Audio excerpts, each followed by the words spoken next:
My name is Mike Sullivan. I'm a former IRS agent and teaching instructor with the IRS. I worked there for over, maybe a decade.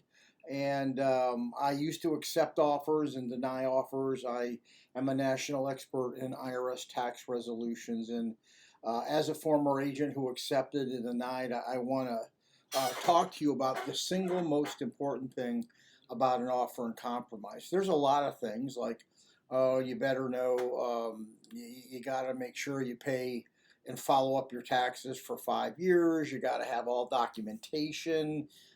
Make sure the financial matches and the bank statements look good. But the single most important thing, the reason I used to reject offers and compromise and I see offers rejected is you don't understand the formula, the offer formula.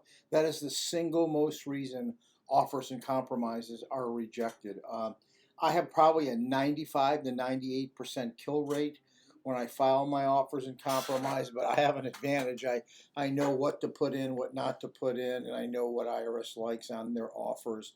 So understanding the formula is key, and I want to go over that formula with you. IRS is looking at two things. They're looking at your assets and they're looking at your expenses to income ratio. Those are the two things as an agent, and they're doing now.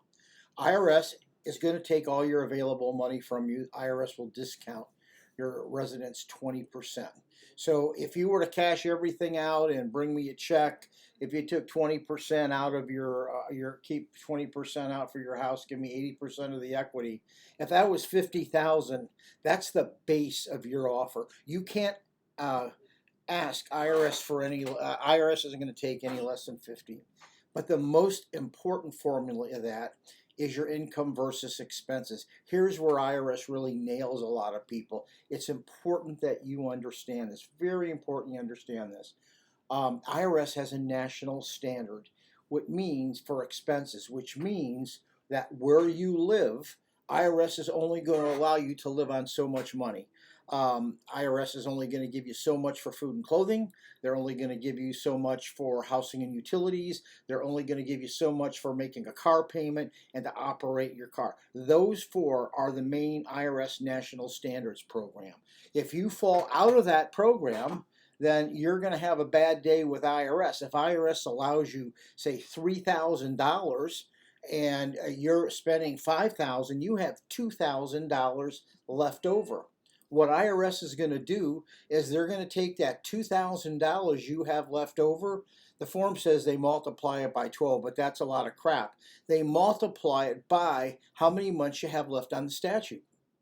So if you have 5 years left on the statute, they're going to take that extra $2,000 and multiply it by 60 because you have 5 years left on this statute. 5 years times 12 months is 60, and that drives up the offer and compromise completely. What you want to do is you want to go to the IRS pre-qualifier tool and walk through that. One of the things former IRS agents do, and people who know it, is you plan for the offer and compromise. You just don't file the offer and compromise.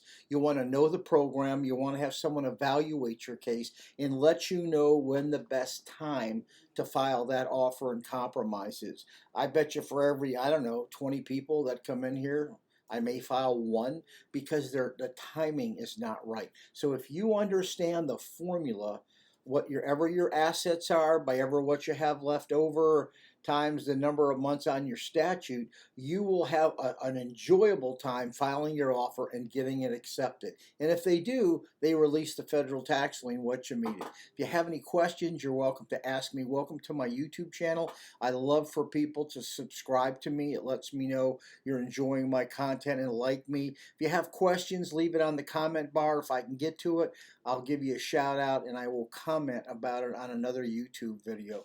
Once again, I'm a former IRS agent and teaching instructor who worked the offer program, instructed the offer program, accepted and denied offers. Thank you very much.